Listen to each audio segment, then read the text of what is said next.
चलिए दोस्तों, तो पिछली क्लास में हम लोग जो प्रकाश के परावर्तन का जो चैप्टर था 10वीं क्लास का बोर्ड एग्जाम वाला, उसको शुरू किए थे। और उसमें हम लोग कुछ 3 टॉपिक्स पढ़े हुए थे, जिनको यहाँ पर हमने लिखा है। सबसे पहले हम लोग पढ़े थे कि प्रकाश क्या होता है। प्रकाश क्या होता है इसके बारे में पढ़ चुके हैं। ठीक, उसके बाद हम लोग प्रकाश की विशेषता पढ़े कि आखिर प्रकाश की कौन कौन सी विशेषताएं हैं। और इससे ऑब्जेक्टिव सवाल और सब्जेक्टिव सवाल हम लोग के बोर्ड एग्जाम में पूछता ही पूछता है। और फिर तीसरा हम लोग पढ़े थे पदार्थ। पदार्थ क्या होता है कि पारदर्शिता के आधार पर पदार्थ कितने प्रकार के होते हैं। कहने का मतलब किसके आर पार कितना प्रकाश गमन कर रहा है। इसमें पारदर्शी, पारभासी और अपारदर्शी पदार्थों को हमने पढ़ा था। अगर आपने इसको नहीं पढ़ा है तो सबसे पहले उस वीडियो को देखिए, फिर इसको देखिए, तभी आपको ये चीजें समझ में आएंगी। और फिर आज की क्लास में हमें क्या पढ़ना है उसका भी लिस्ट बना है। ज्यादा तो नहीं पढ़ना है, बस छोटा सा टॉपिक है, प्रकाश के स्रोत।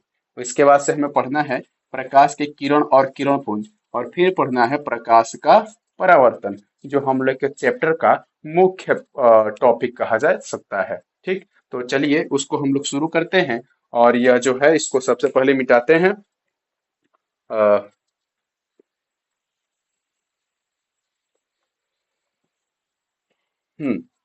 तो देखिए, प्रकाश के स्रोत कहा जा रहा है। प्रकाश के स्रोत, सोर्स ऑफ लाइट, यानी प्रकाश के स्रोत किन्हें कहा जाता है। एक सोच के देखिए कि वह वस्तु जो प्रकाश उत्पन्न करता है उसे प्रकाश का स्रोत कहते हैं। जैसे अ, दीपक, जब दिया को जलाते हैं तो दीपक को जलने में जो प्रकाश उत्पन्न होता है उसको हम लोग बोलते हैं प्रकाश का स्रोत। यानी दीपक यहाँ पर क्या हो गया, प्रकाश का स्रोत। अभी मेरे सामने जो बल्ब जल रहा है, इसमें करंट जा रहा है, तो यह लाइट इमिएट कर रहा है, यानी लाइट उत्पन्न कर रहा है, लाइट भेज रहा है। तो यह क्या हो गया, अभी प्रकाश का स्रोत हो गया। जैसे हम सभी के लिए, समस्त पृथ्वी पर उपस्थित जीव जंतुओं और खगोलीय पिंडों के लिए सूर्य जो है यह प्रकाश का स्रोत है, क्योंकि प्रकाश उत्पन्न कर रहा है। तो जो प्रकाश उत्पन्न करेगा उसे प्रकाश का स्रोत कहते हैं। इसका परिभाषा हम लोग लिखते हैं। सबसे पहले इसमें लिखेंगे, वे वस्तुएं वस्तुएं जो प्रकाश उत्पन्न करती हैं, जो प्रकाश प्रकाश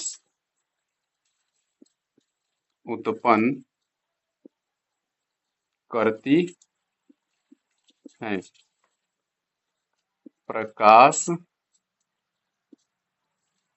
के स्रोत कहलाती हैं। प्रकाश की स्रोत, प्रकाश के स्रोत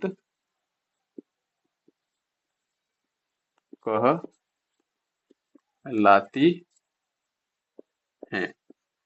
यानी सिंपल सी बात है कि जो वस्तु प्रकाश उत्पन्न करेगा उस वस्तु को हम लोग प्रकाश का स्रोत बोलेंगे। इसमें एग्जाम्पल होगा, जैसे यहाँ पर हम एग्जाम्पल भी लिखते हैं। जलता हुआ दीपक, जलता हुआ दीपक, सूर्य, और बिजली का बल्ब, बिजली का बल्ब। ऐसी जो वस्तुएं आपको याद आ रही हैं जिनसे प्रकाश उत्पन्न किया जा सकता है, आप उनका यहाँ पर नाम मेंशन कर सकते हैं, यानी लिख सकते हैं। अच्छा, अब थोड़ा सा यहाँ पर समझ के देखिए। जैसे यहाँ पर हम एक लिखे हैं, सूर्य। सूर्य क्या है, यह एक प्रकार का तारा है। तारा बोलिए या फिर सितारा बोलिए। ठीक, जो तारा है यह क्या है, प्रकाश का स्रोत है, यानी प्रकाश उत्पन्न करता है। तो जब यह सूर्य हो सकता है तो चांद क्यों नहीं हो सकता है। अब यह सवाल आ सकता है कि चांद क्यों नहीं हो सकता है।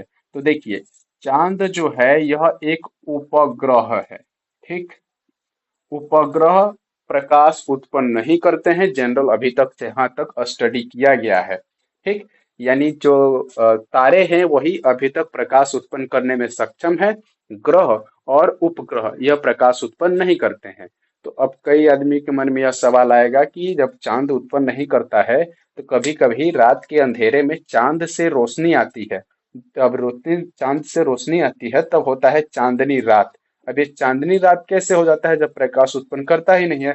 तो इसका सिंपल सा फंडा समझ लीजिए। जैसे यहाँ पर हम एक डायग्राम बना रहे हैं, यह हो गया सन का डायग्राम, यानी मान लेते हैं सूरज है, ठीक। और यहाँ पर हम लोग रखते हैं पृथ्वी यहाँ पर है, और मून यहाँ पर है। मून हम लोग के पृथ्वी के चारों तरफ ही चक्कर लगाता है। अब देखिए, जो सूर्य से आने वाली प्रकाश की किरणें हैं, पृथ्वी के इस हिस्से में, पृथ्वी के यह हिस्सा है, इस पर तो पड़ती है, यानी इधर अभी क्या है, दिन है। लेकिन इस हिस्से में अभी प्रकाश नहीं पहुंचा हुआ है, यानी वहां पर रात है।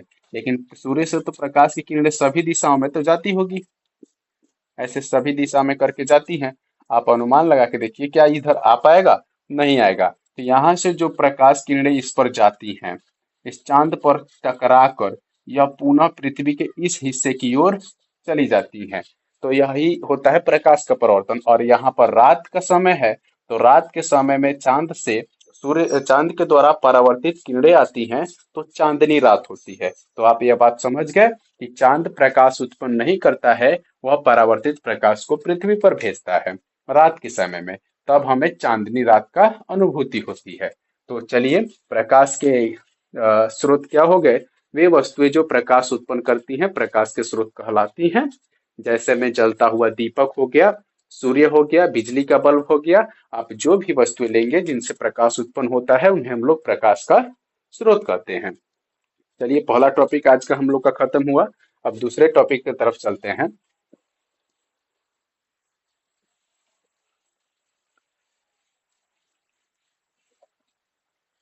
दूसरा टॉपिक हम लोग का था किरण व किरणपुंज। किरण व किरणपुंज। तो हम कल आपको प्रकाश की विशेषता में यह बात बताए थे कि प्रकाश जो होती है वह सीधी रेखा में गमन करती है। तो इसी से संबंधित अब यह किरण है। देखिए, प्रकाश जिस पथ पर गमन करती है उस पथ को प्रकाश का किरण कहते हैं। अब प्रकाश तो है, वह सीधी रेखा में गमन करता है, और क्वांटम लेवल पर वह तरंग के रूप में गमन करता है। तो इन चीजों को ओवरऑल सेपरेट करके यहाँ पर बनाया गया है कि प्रकाश जो है वह सीधी रेखा में गमन करती है, और जिस पथ पर गमन करती है उस पथ को कहा जाता है प्रकाश का किरण।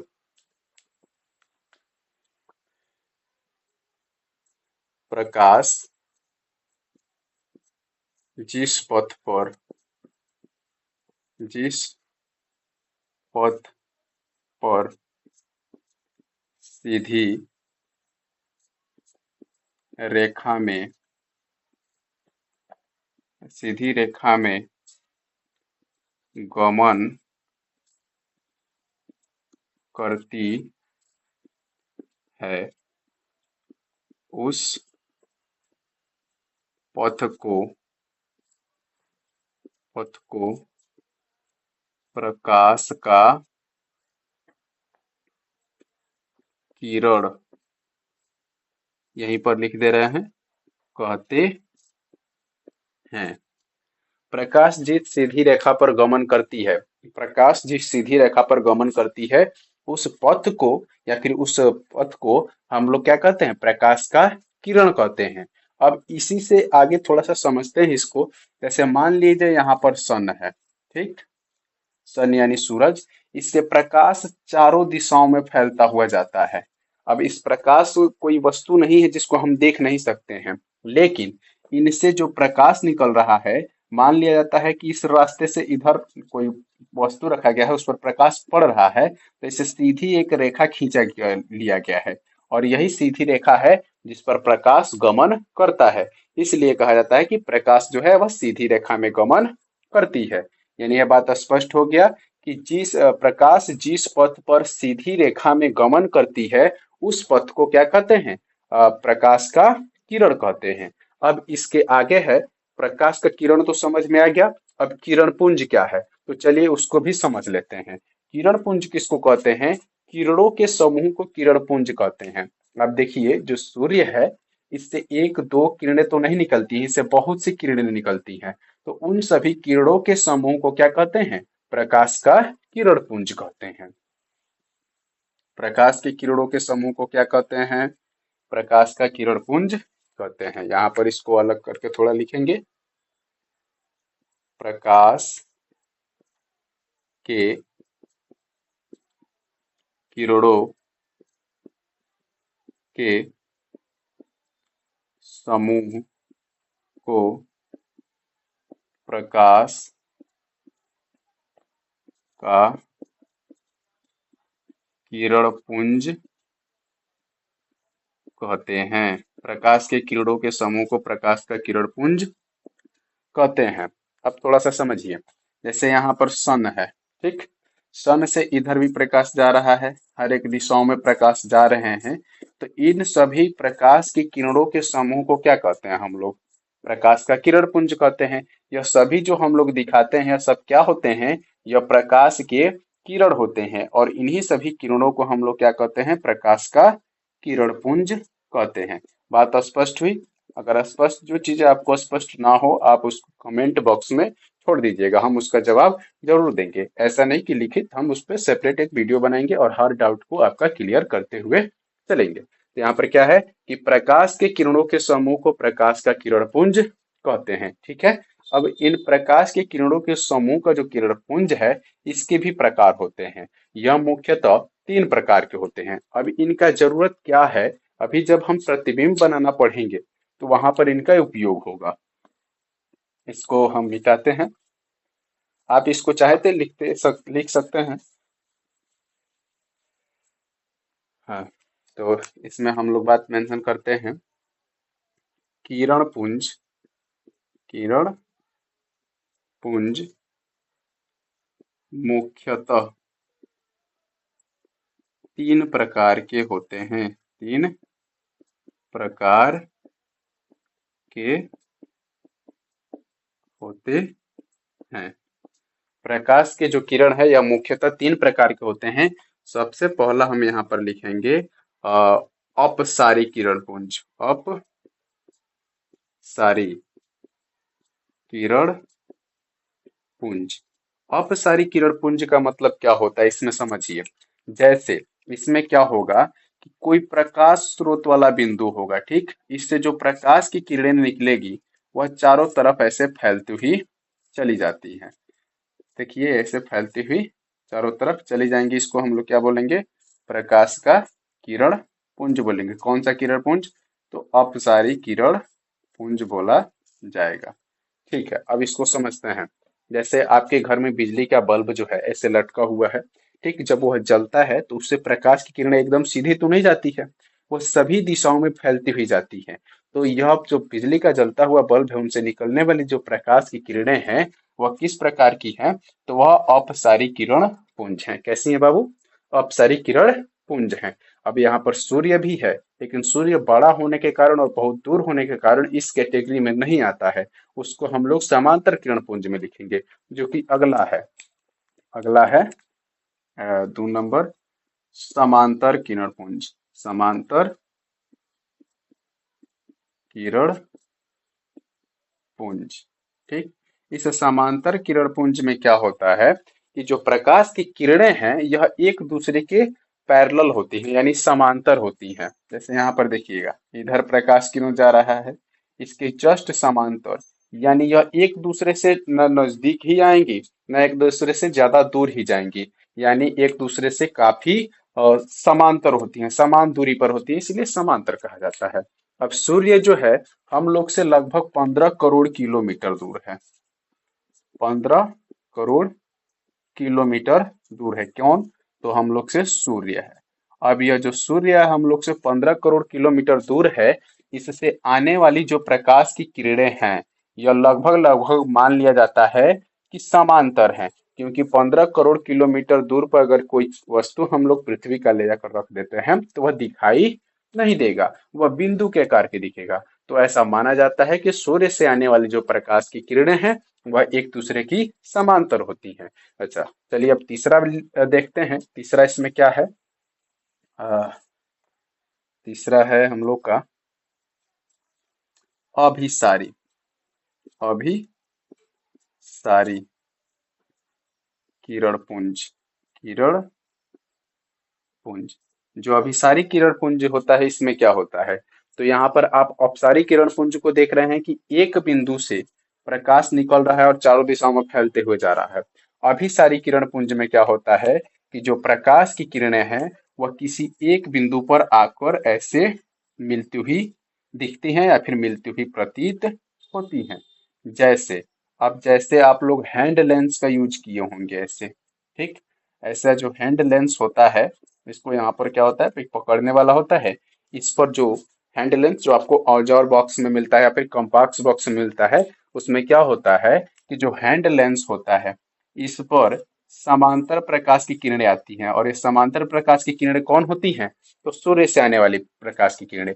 इसमें कौन है, तो सूर्य से आने वाली प्रकाश की किरणें। यह किरणें जब इस लेंस पर पड़ती हैं तो यह टकरा कर अपवर्तित होती हैं, और अपवर्तित होने के बाद यह एक बिंदु पर आकर ऐसे मिलती हुई प्रतीत होती हैं या फिर मिलती हैं। तो यहाँ पर यह क्या हो गया, प्रकाश का अभिसारी किरण पुंज हो गया। ठीक है, इतना बात क्लियर है। अगर आप इसका परिभाषा लिखना चाहते हैं तो मैं बोल रहा हूँ, आप लिख लीजिएगा। अपसारी किरण पुंज, इस किरण पुंज में प्रकाश की किरणें प्रकाश स्रोत से निकलकर फैलती हुई दिशाओं में चली जाती हैं। समांतर किरण पुंज में, इस किरण पुंज में प्रकाश की किरणें एक दूसरे की समांतर होती हैं, और अभिसारी किरण पुंज में प्रकाश स्रोत से आने वाली प्रकाश की किरणें परावर्तन या अपवर्तन के बाद एक बिंदु पर मिलती हैं, यानी एक बिंदु पर आकर सिमट जाती हैं। ठीक है, तो यह था प्रकाश के किरण और किरण पुंज। अब अगला टॉपिक है प्रकाश का परावर्तन, तो चलिए उसको देखते हैं। इसका डायग्राम बनाना चाहते हैं, बना लीजिए।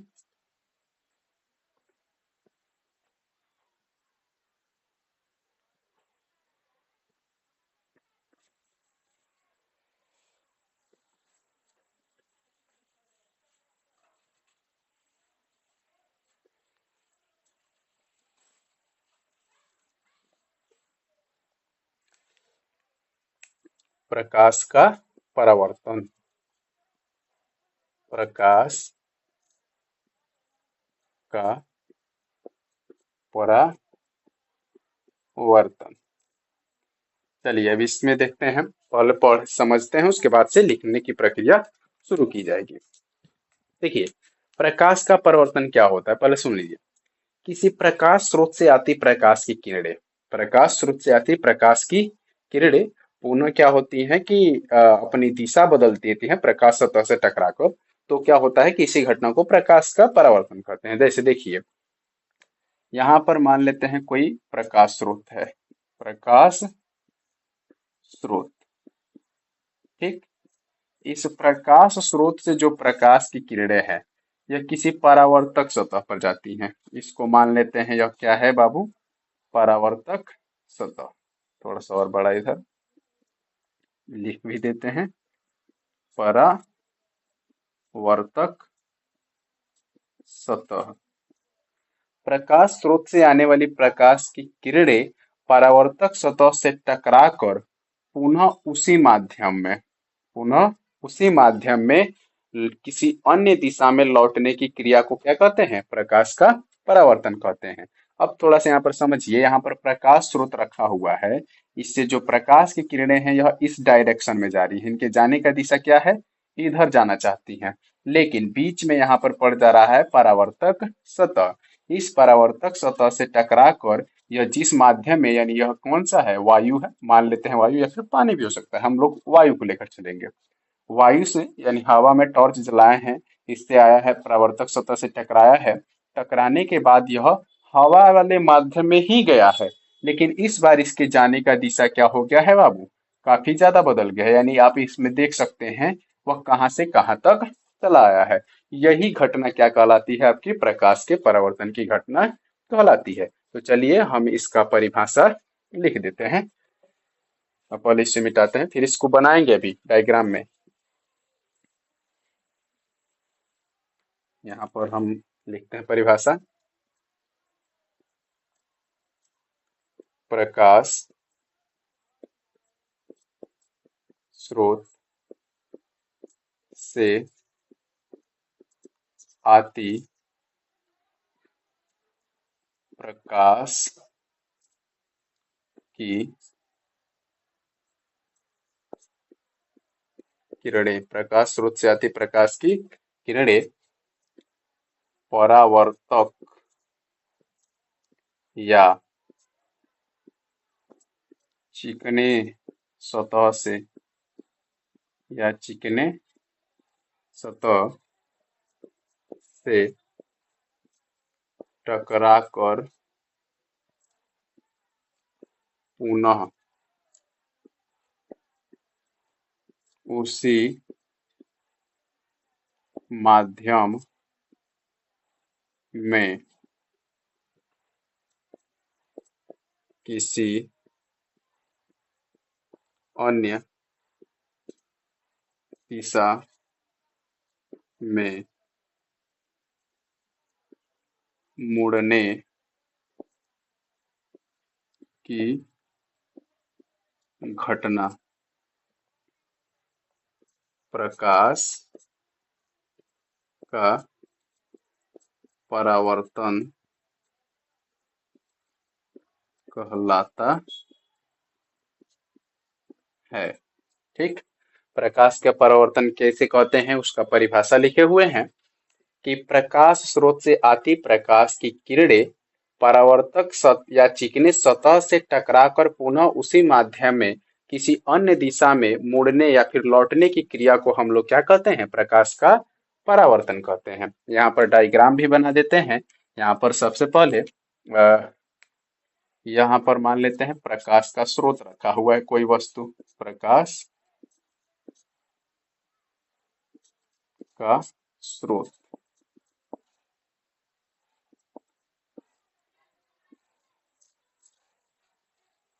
ठीक, इस प्रकाश स्रोत से यहाँ से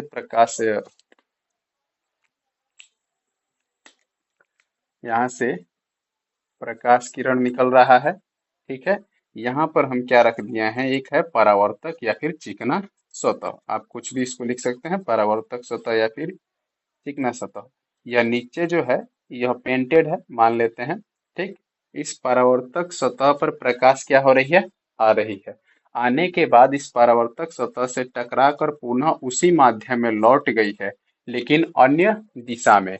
इस घटना को क्या बोलते हैं, प्रकाश का परावर्तन बोलते हैं।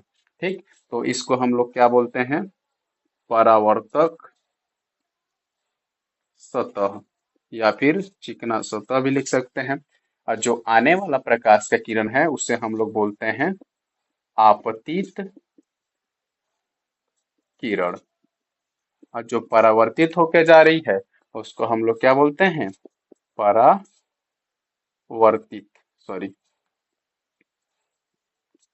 परावर्तित